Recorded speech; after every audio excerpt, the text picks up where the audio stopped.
There's one thing we've learned RVing the past few years. When it comes to tow cars, you should do it right the first time. Unlike me. So I'm calling this, learn from my mistakes, tow cars.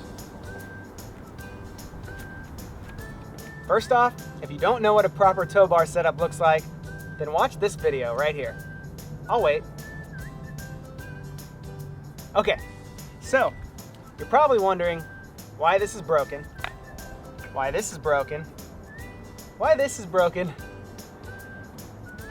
Well, 9% incline at a house. We were in the driveway going up. Note to self, always disconnect the tow bar in the tow car when hitting a very, very steep driveway. And you won't have this happen. Another thing we destroyed on that incline was the metal. You can see it's basically scraped all the way off here. It's really thick here, but the good news is I have this dual hitch receiver. So I've learned in the new RV, this Fleetwood here, it's a little bit lower to the ground than our Vesta was. So I'll flip these, so instead of having a 4-inch drop, it'll just have a 2-inch drop, which will keep me from scraping as much in the future. It's good news. I did one thing right. Another thing I did right was I have this quiet hitch thing attached, and it keeps this from bouncing up and down. But you see I don't have one here. Definitely having the quiet hitch is helpful because it keeps this from hollowing out and getting really worn. So I'm gonna install a quiet hitch as well here. And then, another thing that I messed up was this air hose. Now this thing's really fragile. You do not want to put a hole in it. So I learned the hard way. This thing is not, I repeat, this thing is not a channel to run your air hose through, because when you go to clip it, it will destroy it. Yeah, I learned that one the hard way. Very important. You don't want your air hose to be broken. Okay, and then next, you can see these things come at a standard length, and they come in 2 sizes. Because we have the dual hitch receiver, our setup is a little bit longer than what the standard setup is. So the place we bought this setup, they didn't have the proper length cable. So we kind of jerry-rigged it, and that's really not smart because slowly these things wore by touching the ground or not being properly done. So I've got a brand new setup. You don't want to do this. This is bad. Okay. One thing I have not done wrong yet, knock on wood, I've never lost the car. So that's pretty good.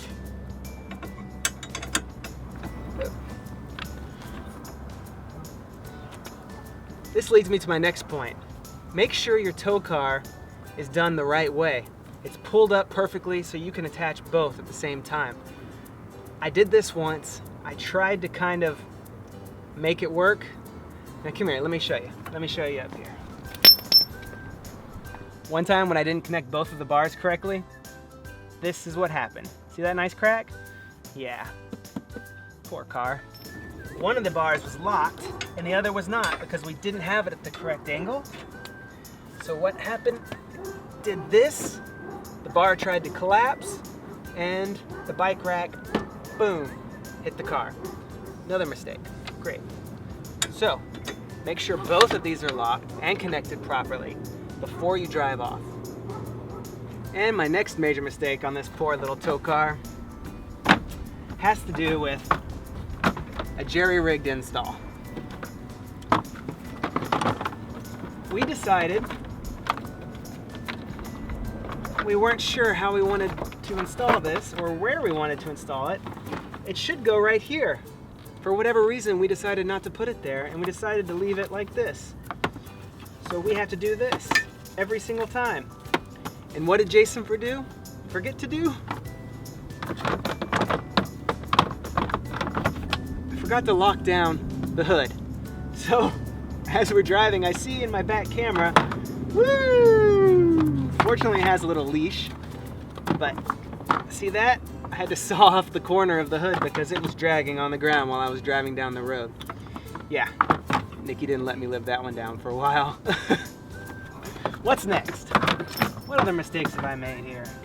Another thing I've learned, when you jerry rig things, they break. So you always want to carry spare parts. And since I have so many steps because I've not installed this properly, this is supposed to plug into here and I've forgotten a couple times. So you can guess what happens. This ends up on the ground, dragging, and then eventually pops off and you lose it. So you need plenty of extra parts when you don't do things right. I've learned the hard way. And last, but certainly not least, is the all-important breakaway cable. This is actually installed to a piece that, should your car become removed from the RV, it activates your brakes. Well, the Smart Car Solo, the way it was installed, the breakaway thing was installed, is underneath, which is the worst place. So as soon as we hit a rock, boom, there goes the breakaway. So we actually haven't used this in probably a year. We've been driving very unsafely with our tow car. But we're gonna get that fixed. And we're gonna make it right. But don't worry about us. I've already got all the parts to fix it. We'll be safe. Maybe another video. See you next time.